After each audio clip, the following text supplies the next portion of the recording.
Hey everyone, my name is Aditya and I'm a developer advocate at Salesforce.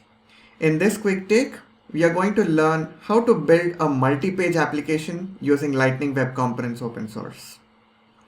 A hat tip to Abhimanyu, who has requested for this content on our YouTube channel.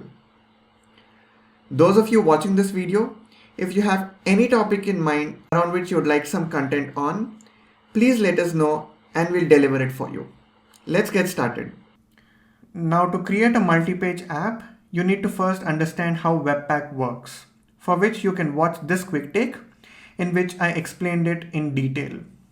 Now let's start by creating different pages for our multi-page app. In the SRC folder, right where I have the index.html file, I'll create one more HTML file called about, and I'll add some HTML content to it. Here I've added a div with an ID profile and added some text to it. Now to make sure this file goes into my output folder after build, I need to add a new HTML Webpack entry as I mentioned in the previous quick take. To do that, I first need to create a custom Webpack config file that I can pass to LWC services. Then I'll first import the HTML Webpack plugin module and create a new plugin entry. I'll use the about.html file from the SRC folder as the template. Now what this does is it creates a file with the name about.html in the distribution folder with the generated Webpack bundle added as a script. Now to access this file, I'll have to navigate to localhost / about.html. Yes, with the extension, which is a little weird.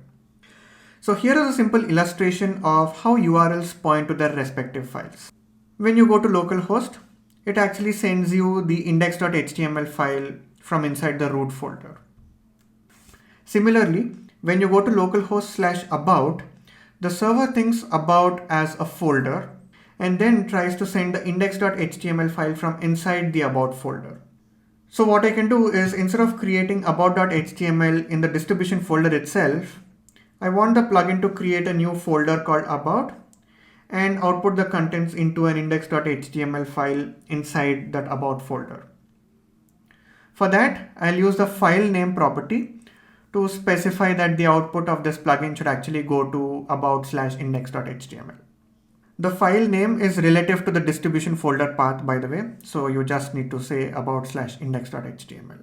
Now, since the HTML file is in a subfolder, that is about, it can no longer access assets like scripts, images from the root folder because the public path or relative path defaults to // in LWC services, which denotes the current folder.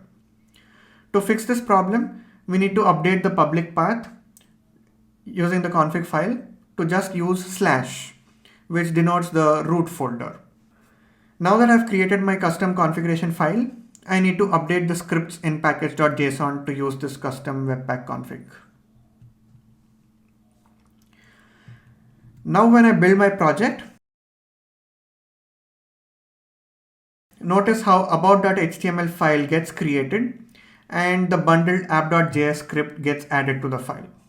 But the bundled app.js file in fact uses index.js as the entry point.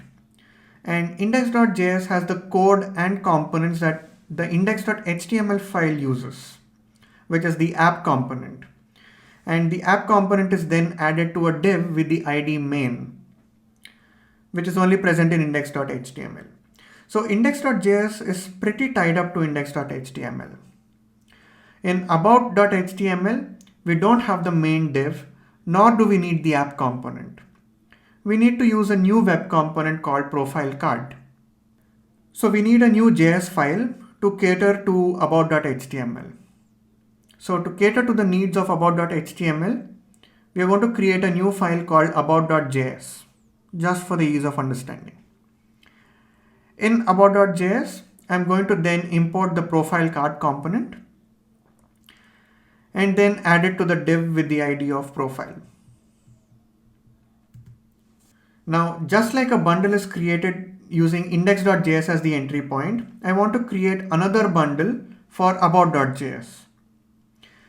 But Webpack doesn't know that about.js exists because it knows index.js as the only entry point.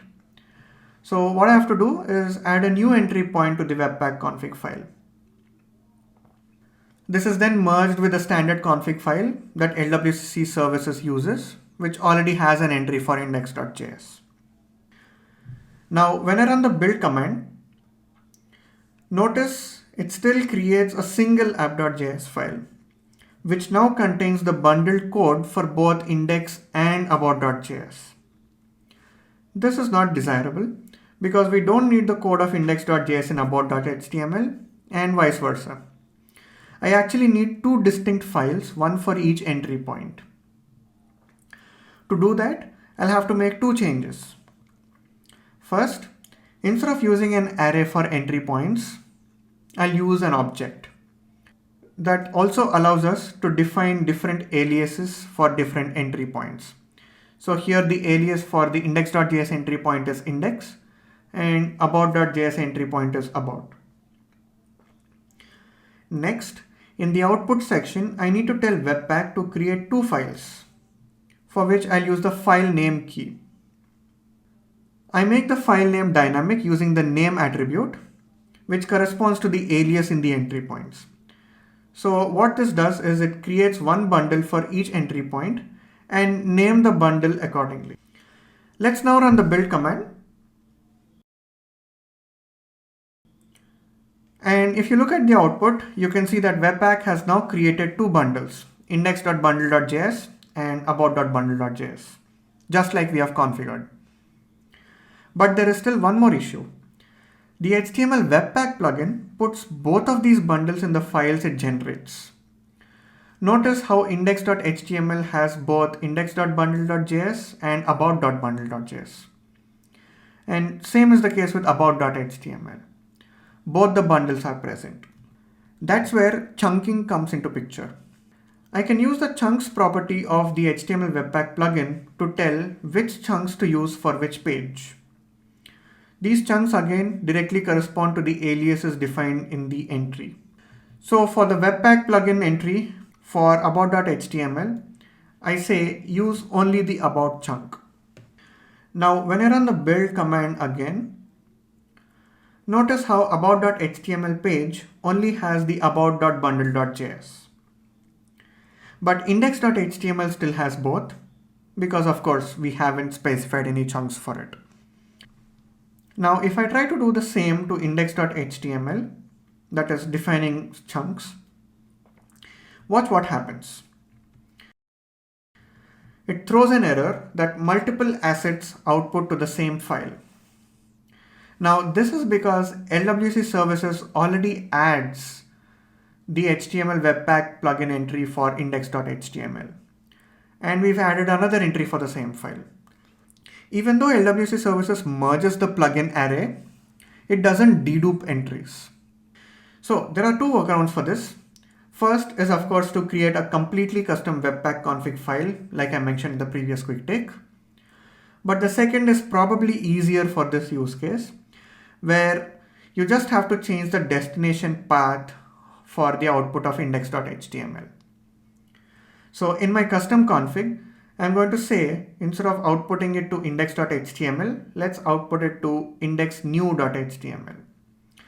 Which means once the build is complete, there will be one index.html file that gets generated due to the default entry that LWC services adds, and one indexnew.html file that our custom configuration creates. All we need to do now is to delete the index.html file and rename indexnew.html to index.html, and that too after the build is complete. It's actually pretty simple. What I can do is I can add a new entry to package.json scripts called post build. And whatever is the command that I give in the post build entry is automatically run after the build is complete. So here I'm going to use the move command that does what we were just discussing. Now once I run the build command, notice that the build is successful and the post build script has automatically run. Let's look at the distribution folder one final time. And you can see that there are two bundles, and the index.html file only has index bundle, and about.html file only has the about bundle. Let's now launch the app using serve command to test if everything is working good or not. So back in the browser, let's go to localhost, and you can see the home page with the app component.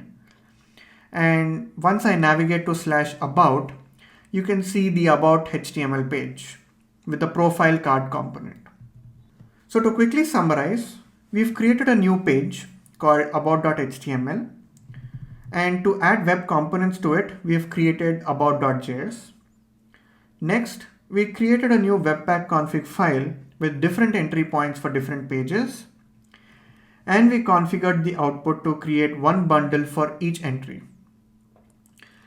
Next, we created HTML Webpack plugin entries to generate HTML files for each of our entry points, and used chunks to make sure only the bundle that is needed is added to the files. Finally, as a workaround for index.html, we've created a new file with the name indexnew.html and used the post build script in package.json to delete the old file and rename the other. And that is how you create a multi-page app using Lightning Web Components open source. All the code that you have seen today is available on GitHub, and you can find the links to the repos and gists in the description of this video. Thank you for watching. If you have learned something, be sure to like this video. If you want to get more content like this pushed directly to you, click subscribe and click that bell icon to get notifications.